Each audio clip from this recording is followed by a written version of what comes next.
Hallelujah. आइए हम एक भविष्यवाणियों की पुस्तक में से आज के वचन को पढ़ते हैं। पवित्र आत्मा की अगुवाई।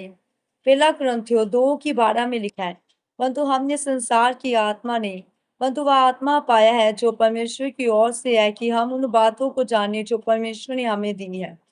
मेरे प्रियो, जब हम परमेश्वर में आते हैं तब हमारा चुनाव होता है, तो वह चुनाव व्यर्थ नहीं होता। परमेश्वर ने हमारा चुनाव एक योजना के तहत किया है कि हमारी जिंदगी में एक मकसद होता है। जैसे कि परमेश्वर ने किसी को प्रेरित, किसी को पास्टर, किसी को बिजनेसमैन, तो किसी को चर्च के पीछे के सारे कामों को करने के लिए चुना है।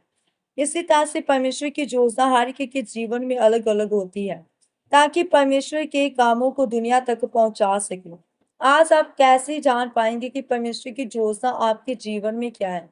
क्योंकि जब तक आपको परमेश्वर की योजना मालूम नहीं होगी, तब तक आप अपनी बुलाहट को नहीं पहचान पाएंगे। बुलाहट एक आत्मिक चीज है, और जो आत्मिक चीजें होती है वे हमें कब समझ आती है? जब हमारे अंदर परमेश्वर का आत्मा होगा। पुराने नियम में जब हम देखते हैं कि परमेश्वर अपने नबियों के साथ साथ चलता था, रहता था, और अपने वेदों को उनके ऊपर प्रकट करता था। इसलिए परमेश्वर ने नए नियम में ये कहा है कि जब मैं स्वर्ग उठाया जाऊंगा, तो मैं अपना आत्मा सब मनुष्यों पर उंडेलूंगा, और वह आत्मा तुम्हारे साथ, तुम्हारे अंदर होकर चलेगा, और तुम्हारे बीच में रहकर कामों को करेगा। जब परमेश्वर का आत्मा आपके अंदर होगा, तो आप आत्मिक चीजों को, शारीरिक चीजों को, परमेश्वर की योजनाओं को और शैतान की योजनाओं को पहचान पाएंगे।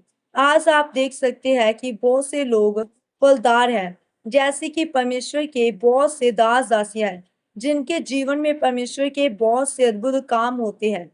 या जब आप बाइबल में पौलुस को देखते हैं, तो उसने सबसे ज्यादा सुसमाचार फैलाया। ऐसा क्यों हुआ? क्योंकि परमेश्वर का आत्मा उसके साथ था। परमेश्वर ने कहा था कि जाओ और पूरे जगत में मेरे नाम का सुसमाचार सुनाओ। जब पौलुस को एशिया में सुसमाचार सुनाने जाना था, तब पवित्र आत्मा ने उसे मना कर दिया कि वहां पर नहीं जाना। अगर पौलुस वहां पर चला जाता, तो जितना सुसमाचार का काम उसने कुरिन्थियों, थिस्सलुनीकियों में किया, वहां इतना काम नहीं कर पाता। मेरे प्रियो, जब आप पौलुस के पूरे जीवन को देखते हैं, तो वह अपने जीवन के हर एक क्षेत्र में जहां कहीं जाता था, पवित्र आत्मा की अगुवाई से ही चलता था। इसलिए आज चाहे आप बाइबल पढ़े, प्रार्थना करें, उपवास करें, सेवा करें, तो पवित्र आत्मा आपके अंदर होना जरूरी है। क्योंकि पवित्र आत्मा आपकी बुलाहट में भी परमेश्वर की योजना को प्रकट करता है।